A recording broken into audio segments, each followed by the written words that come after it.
All right, you guys, I'm back. Sorry about the long break there. I had a busy work schedule, so I had to take care of that. But here we are back in my backyard. We got part 2 of my vertical grow tower with the built-in composter. And as you can see, I moved it. This is where I had my aquaponics system set up originally, and this was where I had the solid waste filter.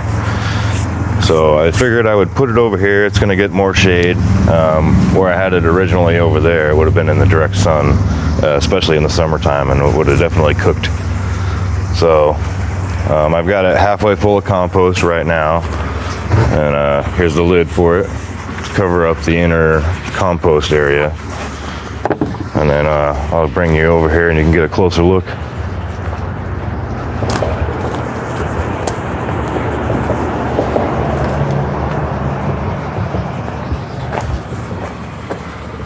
And here's what the inside looks like. So it's just over halfway full right now.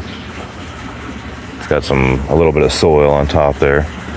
But underneath it's a mixture of compost that I got from the compost piles I have in my side yard. So there's food waste in there broken down. It's nice and dark underneath that soil there. And then down here, as you can see, a little bit of water down there. I threw some water in. Probably next week sometime I'll get some worms and throw them in here too. Get them going. I'm not going to fill this up the rest of the way until I do that.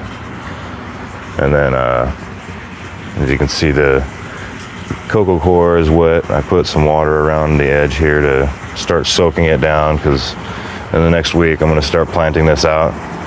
And I think I'm going to use just flowers, some really good flowering plants to attract bees, because one of my next project ideas is a beehive, but we'll get into that another time. I still don't know anything about keeping bees or taking care of them. The only thing I know for sure is bee honey tastes really good. And I'll have to go from there. Got a little tangle here.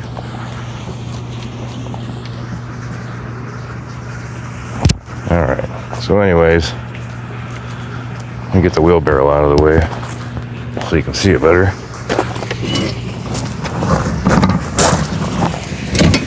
Alright.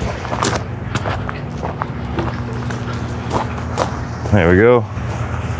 And that's my vertical compost tower. Vertical, I don't know what I would call that thing. Probably say something different every time. Well, I got you guys on here. We might as well go look at some of the other growth in the gardens. I'm going to unplug the mic right now, so there's going to be a weird noise. Alright, mic is unplugged. My mic from my body is unplugged, so now I can remove the camera here and walk around with it. So we'll start over here at the crack key table. And things are quite a bit bigger over here. I didn't tie up the tomatoes. I did single stem them, or at least these two. This one I kind of let do its own thing. And it's pretty big. I need to do something about my lens. It's all scratched up because I'm using a cell phone and this thing's often in my pocket.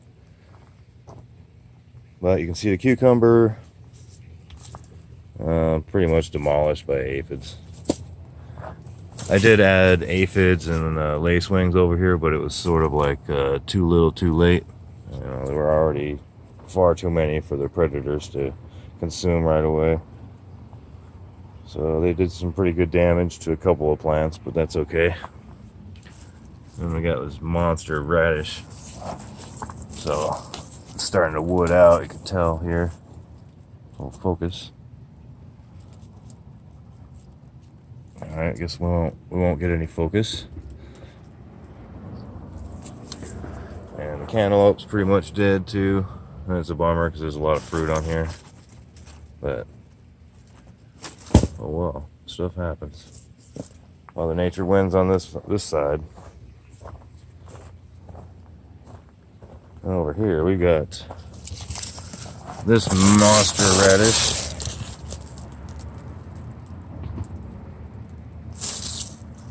Looks like this lens doesn't have as many scratches. You see that guy right there? Compared to my hand, it's a pretty doggone big fat radish. I think that's a watermelon radish because you can see the red down here because they're red on the inside, whereas a normal radish is red on the outside. And then we'll look at this weird sucker. That one looks like a, you know, like a ancient tree growing over some old buildings or something. It's pretty fascinating.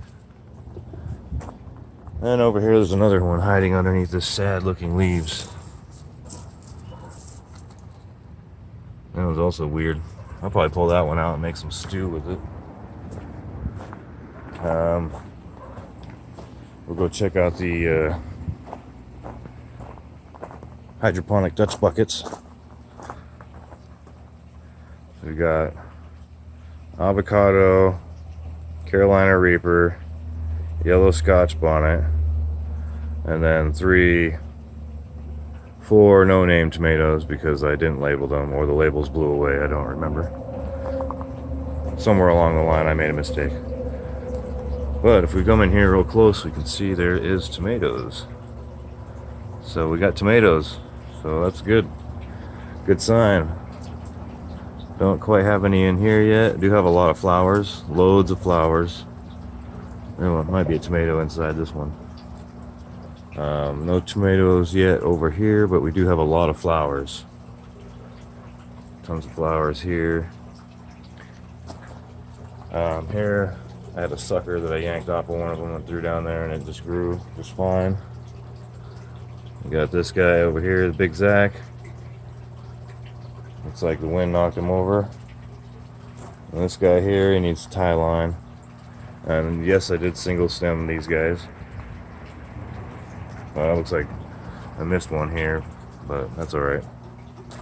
That's one I need to tie up still. And then I've got the dragon fruit over here that I said died, but it looks like there's a couple still in there. I'm not sure if you can see those or not. They're very tiny.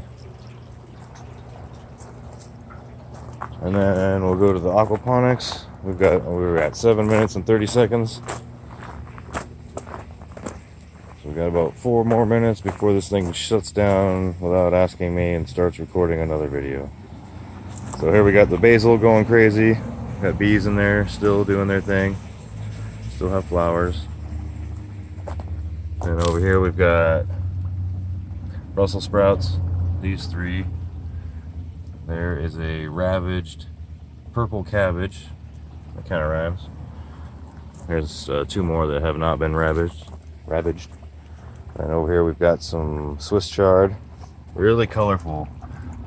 I hope that color comes out well on screen for you guys because it's really bright, a deep red. And then over here we have the opposite, yellow, a deep yellow.